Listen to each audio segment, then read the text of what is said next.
Salve galera, mais uma vez a gente tá aqui com esse PFC na moral. Agradeço demais aí por poder estar com essa oportunidade de estar aqui com vocês, sempre da forma que a gente pode, e claro, né? E agradeço muito mesmo por esse carinho que vocês têm. Galera, vamos falar um pouco do jogo de ontem. De ontem que poderia ser fácil, mas ganhou requintes de crueldade com o torcedor. Exatamente. Requintes de crueldade. Por quê? O São Paulo começou a todo vapor. Fez 1-0, teve chances de fazer mais um e mais outro. O problema é que achou que faria o gol na hora que quisesse. Então aí já passou uma pilha, o time ficou pressionado e o que parecia, digamos assim, óbvio se concretizou. Os caras começaram a ir para cima, teve um chute de fora da área que o Rafael defendeu, teve outro que o Rafael defendeu e sobrou a bola para os caras. Enfim, foi uma baderna só a partir daquele gol que o São Paulo fez e os outros que não aproveitou. No segundo tempo, eu estou meio que generalizando a partida, vamos falar um pouquinho dos detalhes do segundo tempo. Segundo tempo, na minha opinião, ele entrou com o Lucas, eu já tinha até comentado. Eu falei, ele vai entrar com o Lucas, vai ter problemas porque não vai fazer gol e vai tomar gol. É perigoso tomar gol, aliás, não é que vai tomar gol, tomar gol, é perigoso tomar gol.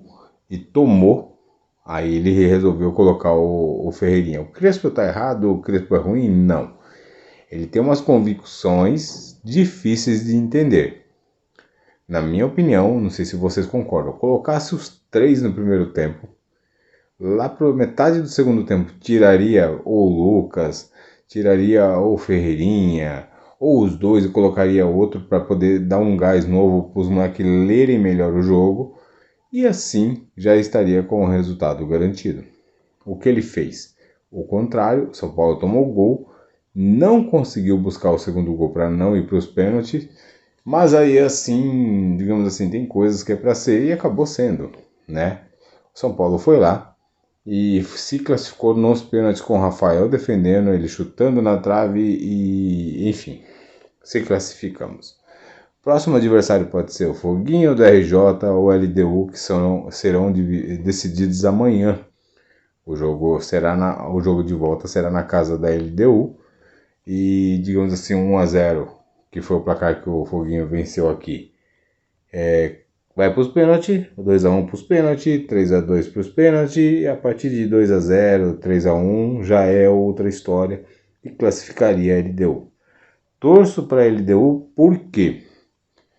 Porque assim, o histórico de jogadores do São Paulo jogando nesses gramados sintéticos é péssimo. Então, poderia, sim, se fosse o Botafogo, ou o Foguinho da RJ, como eu digo, é o que?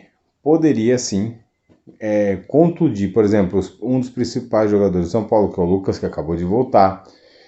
Possivelmente, nas quartas teremos Oscar, é o outro que pode se machucar, e assim vai, Ferrarese já se machucou, enfim, né? E a chance de termos Tolói e outros jogadores como, digamos assim, agregados nessa quarta de final é grande. Então vamos falar um pouquinho da situação do São Paulo classificado para as quartas de final da Libertadores. O São Paulo teve aí sondagens, né? Sondagem não, boatos, né? Mirando o Matias Rojas. Não vejo ele como um jogador ruim, vejo ele como, digamos assim, um jogador que falta muito no São Paulo, tá? Mas não tem nada no momento. Christian Medina não tem novidades no momento, tá? Quem está falando que está bem avançado, que está negociando, está perto de fechar essa semana, pode ser a última. Até tal dia está decidido. Sábado, semana D para Christian Medina, essas bagaceiras toda, galerinha, tira isso da mente, tá bom? E o Adonis Frias, vocês já sabem, não existe nada. Então qualquer tipo de comentário é mera invenção, né? Mera invenção. Tá, vamos dar sequência aqui. Mailton fechou com São Paulo. Eu ia fazer esse vídeo quando eu soube, mas não deu. Não deu, peço desculpa para vocês. Não deu mesmo. Então, Peço desculpas para vocês e vamos continuar falando aqui. Mailton fechou com o São Paulo. Ele é sim do São Paulo, não é empréstimo, não é nada, está definido. Ele é jogador do São Paulo já. 27 anos, chega para o São Paulo com, vamos dizer assim, uma opção de mercado, porque o São Paulo não investiu nada e, digamos assim, quitou, entre aspas, né, aquela dívida que tinha o Metalística com o São Paulo pela compra do Paulinho Boia. Definiu isso, Mailton de São Paulo. Vamos para o outro ponto, Alan Franco. Isso, para mim, foi uma baita cortina de fumaça, por quê? O Alan Franco já está acertado com o São Paulo faz muito tempo. Ah, mas por que não assinou ainda, Cezão? Tinha muita água para rolar em questão não de contrato com o Alan Franco, né? Vamos pôr assim uma aresta que podia surgir aqui e outra aresta ali, como foi o caso do Henrique Carmo. O horrível, o péssimo, o fraquíssimo, o fracassado Belmonte estava emprestando o Alan Franco, ó, o Henrique Carmo, para o PSV de graça. De graça. Ele estava já finalizando os trâmites quando o Júlio soube e embaçou na negociação. Ah, mas existe a possibilidade do São Paulo vendê-lo ou emprestá-lo? Não. Não nesse momento e não por valores tão baixos como está. O Henrique está ganhando sequência e, digamos assim, o Crespo tem pretensão sim de utilizá-lo mais.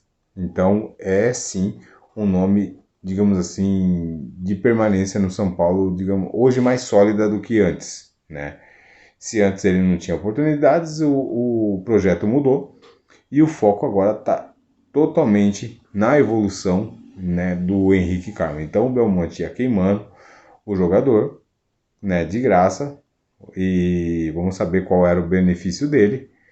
E o Júlio Casares embaçou na negociação, ou seja, empacou o negócio e não liberou o jogador como o Belmonte pretendia. Nisso está gerando uma treta política no São Paulo absurda. Ah, mas você tem detalhes? Infelizmente não, porque não é que não posso, não tem essas informações, a pessoa que me falou não pode passar, porque sabe que eu vou falar, mesmo que seja informações assim, o torcedor tem direito de saber. Então, se eu souber de alguma coisa, eu venho aqui e falo e já deixo bem claro. O que você falar para mim, amigo, você pode ter certeza. Dependendo do período que você me falar, é minutos para estar no meu canal e, digamos assim, estar sendo divulgada essa informação. Isso eu já deixo muito bem claro.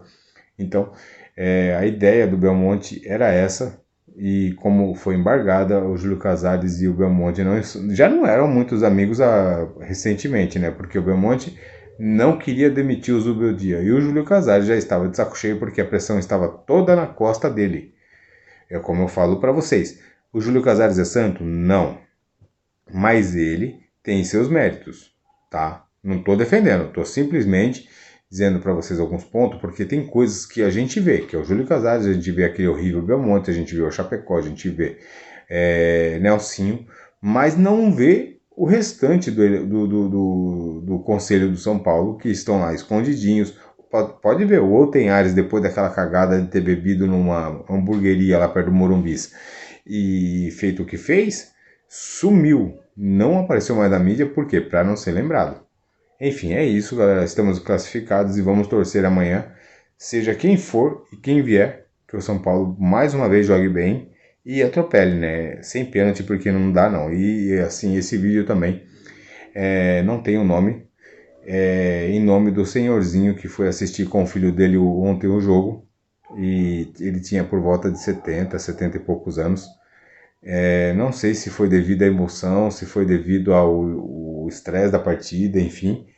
Ele teve uma parada cardíaca, ou infarto, ou alguma coisa assim, e veio a falecer na partida de ontem, infelizmente. Então, meus sentimentos aí à família do senhorzinho. Se eu descobrir o nome no próximo vídeo, eu trarei para vocês, beleza?